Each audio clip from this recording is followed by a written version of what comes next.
Eu não estou aqui, que devo confessar, para responder aos argumentos. Eu estou aqui para defender os meus próprios argumentos. E, na minha opinião, eu acho que este referendo fazia sentido. Sendo certo que, e enfim, esta pequena plateia que aqui temos é a demonstração disso, e sejamos claros que é possível ter uma posição na questão de fundo e outra na questão do referendo. Ou seja, é possível ser-se a favor da eutanásia e contra o referendo, como a Sra. Deputada Isabel Moreira que acabou de falar, e também como o Sr. Deputado José Manuel Pureza. É possível ser-se contra a eutanásia e a favor do referendo, que é o meu caso, e é possível ser-se contra a eutanásia e contra o referendo, como o deputado António Filipe seguramente explicará daqui a momentos. Portanto, quer dizer, uma coisa não tem diretamente a ver com a outra. E depois há uma segunda questão que me parece importante, que é a questão foi posta erradamente, na minha opinião, por muita gente na opinião pública, como sendo uma questão de legitimidade. Ou seja, o Parlamento tem ou não tem legitimidade. Eu não questiono a legitimidade do Parlamento. Isso é absolutamente verdade. Do ponto de vista constitucional, do ponto de vista jurídico, o Parlamento tem legitimidade para decidir. Agora, o Parlamento também tem legitimidade para não decidir e dar a palavra aos portugueses, a todo e a cada um dos cidadãos. O Parlamento podia, entre ontem e hoje, nestes últimos 2 dias, quinta e sexta, ter tomado essa decisão e tê-la tomado com toda a legitimidade também. Eu acho que essa decisão era aconselhável.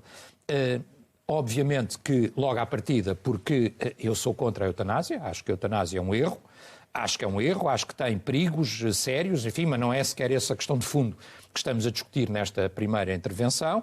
Acho que é um erro, acho que tem perigos de fundo, acho que pode conduzir a situações de mortes que poderiam ser evitadas se não houvesse eutanásia, mas sendo contra a eutanásia, eu acho que a eutanásia indiscutivelmente é uma questão de modelo de sociedade e de organização da sociedade. No fundo, é uma ruptura, ou seja, esta lei é uma ruptura com aquilo que tivemos até agora. E sendo uma ruptura... o argumento de que princípios e direitos fundamentais não são referendáveis? Não, quer dizer, esse princípio também vale consoante as circunstâncias, quer dizer, porque nós já tivemos 2 referendos sobre o aborto, quer dizer, um primeiro que deu um resultado e um segundo que deu outro resultado. E seguramente quem pediu o segundo referendo foi quem não gostou do resultado do primeiro, quer dizer, como é legítimo. Ou seja, se me disser é o ideal referendarmos esse tipo de matérias, não, provavelmente não é o ideal. Mas é um instrumento legítimo para quem, como eu, considera, e isto rebate um argumento que ainda não ouvi aqui, mas que ouvimos muito na opinião pública no debate, que é isto do pedir o referendo é uma tática. Não é uma tática, é uma questão de fundo. Eu sou contra a eutanásia, estou convencido que a sociedade portuguesa é contra a eutanásia, é o meu convencimento, não tenho nenhuma sondagem que demonstre isso, mas estou convencido, e portanto, como sou contra, eu preferia que se perguntasse aos portugueses para que se realmente, como eu acho, a maioria dos portugueses fosse contra, esta lei não vá para a frente. É nesses termos que eu coloco a questão. Porque é uma questão civilizacional, é uma questão de fundo e, na minha opinião, não colhe de todo, e aqui sim estou a rebater, esta ideia que ouvimos em todos os referendos.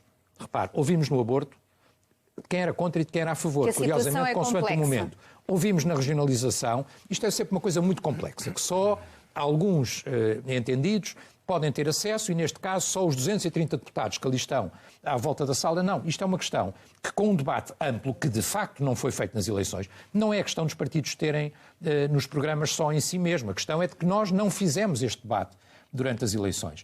Fizemos algum debate, a sociedade portuguesa tem discutido esta questão, é verdade, não vamos ter falta de rigor aí, mas durante o período eleitoral esta foi, enfim, uma questão muito pouco abordada e, sobretudo, não foi seguramente abordada pelos 2 partidos que tiveram mais votos, ou seja, pelo Partido Socialista e pelo PSD.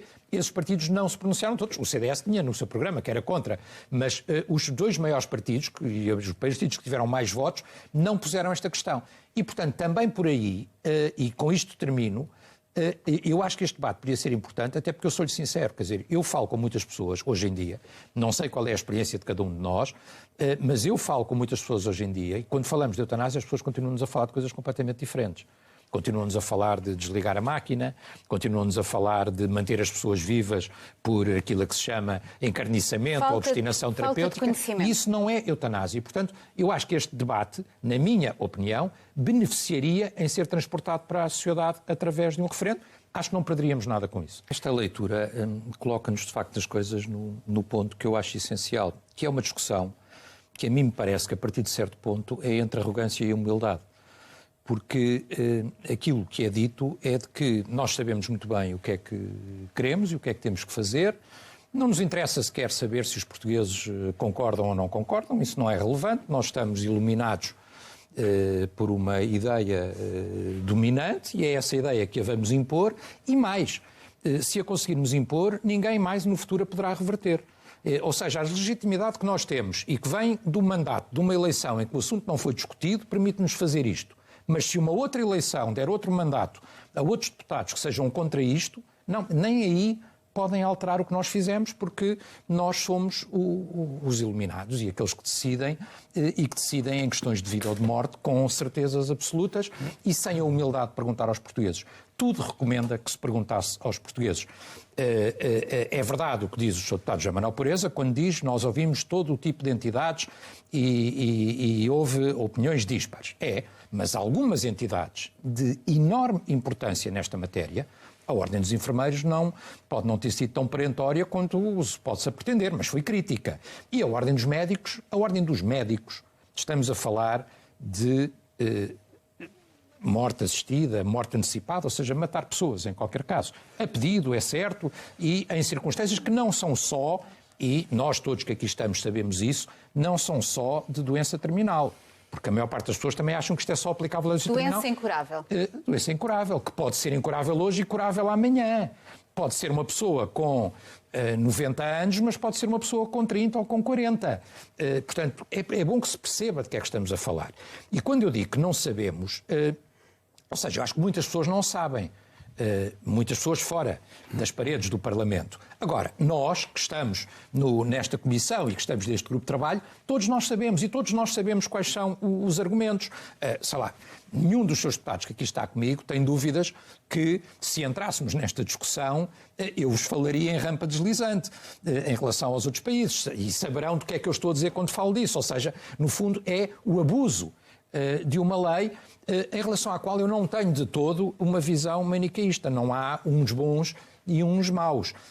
Há determinadas intenções políticas que podem ou não ser um erro do ponto de vista político. Eu acho que os riscos que esta lei tem são superiores aos interesses que a fundamentam e que a legitimam. E os riscos são esses, é o abuso desta realidade, é precisamente podermos ter casos em que o tal consentimento não seja esclarecido, podermos ter casos... Mas isso reverte para a qualidade da legislação, não reverte para quem toma a decisão. Isso reverte para a questão de fundo, quer dizer, ou seja, a questão de fundo é ou vamos ter uma lei de eutanásia ou não vamos ter uma lei de eutanásia, independentemente depois das questões, dos detalhes, dos melhoramentos que a lei possa ter ou não ter. Ou seja, a eutanásia ou vai ser permitida ou não vai ser permitida. Eu, na minha posição, acho que não há boa lei da eutanásia e que os riscos existem sempre. Riscos de poder alguém pedir eutanásia, o que não faria um tempo depois, quer dizer, ou perante o avanço da ciência, ou perante até a sua própria mentalidade, a sua forma de encarar o mundo. Eu acho que isso é um risco fundamental. Não quero fazer paralelos, porque obviamente não é a mesma coisa, mas é um bocadinho, é uma sentença de morte, porque é irreversível, não é? E, em alguns casos, poderia ser revertida. Por outro lado, só para lhe dar um exemplo, que daquilo que me preocupa a mim numa lei deste tipo... Para concluir. Vamos imaginar pessoas, até já com uma idade muito avançada, numa situação até de doença, etc., que tenham, até por generosidade, a tentação de pedir a eutanásia.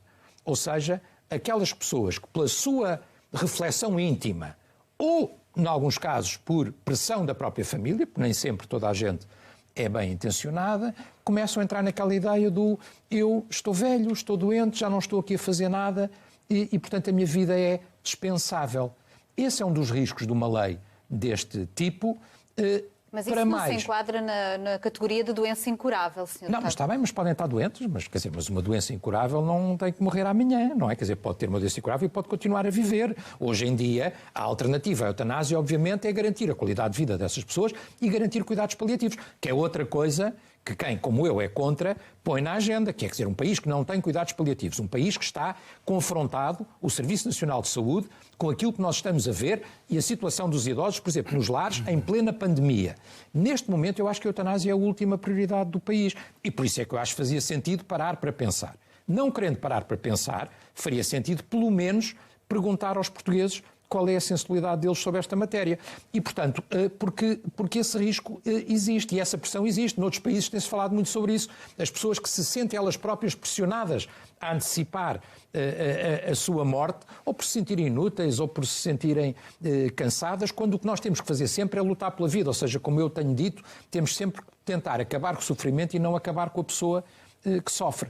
Respondendo à sua pergunta, é evidente que quem como eu, numa outra circunstância, continuando a estar no Parlamento, e se esta lei vier a ser aprovada, como tudo indica, se eu tiver a oportunidade de reverter, claro que eu vou tentar reverter, claro que vou apresentar uma proposta para a revogar, como é evidente, porque não concordo com ela, não concordo hoje, não concordarei amanhã, como é evidente. O projeto está em cima da mesa, responde às dúvidas e àqueles riscos que vimos ocorrerem noutros países? Não, riscos e até abusos. O que estamos a discutir, no fundo, pelo menos nós que o conhecemos, é o projeto que está em cima da mesa. E o projeto que está em cima da mesa não só não responde, como não resolve nenhuma dessas dúvidas. Sendo certo que antes disso há questões de fundo. Quer dizer, esta ideia dos direitos e do avanço dos direitos, quer dizer, em primeiro lugar nós temos que considerar uma coisa, temos que considerar que as pessoas têm o direito a pedir para as matarem.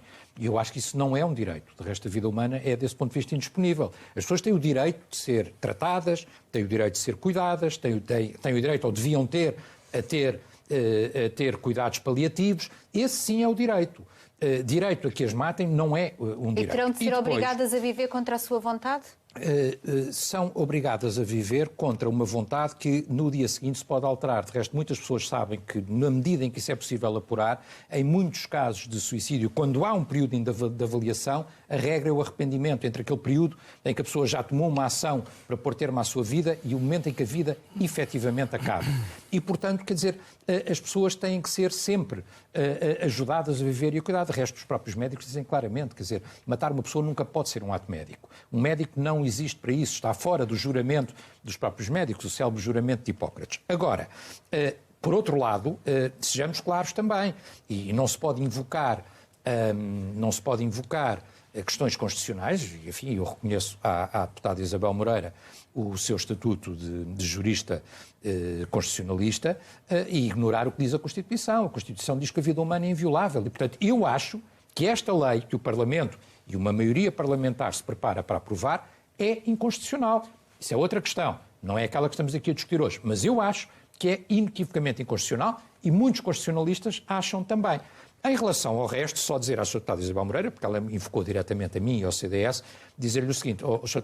Deputada acabou de mostrar aqui como é fácil ser incoerente, porque a Sra. Deputada começou por dizer, numa das suas intervenções, que a maioria PSD-CDS queria reverter os grandes avanços que conseguiu em termos do aborto e que se estava a preparar no último dia de uma legislatura qualquer para reverter. Não era a lei, era uma parte. Era uma parte. A seguir, na intervenção seguinte, diz: eu não vejo o CDS a querer reverter. Tem que escolher uma das duas coisas. Mas não foi exatamente isto que disse. Casamento, a adoção, a coadoção, a TMA. Não apresentam nenhum projeto. As televisões hoje em dia dá para puxar para trás e ver o que disse. Portanto, é tão simples quanto isso.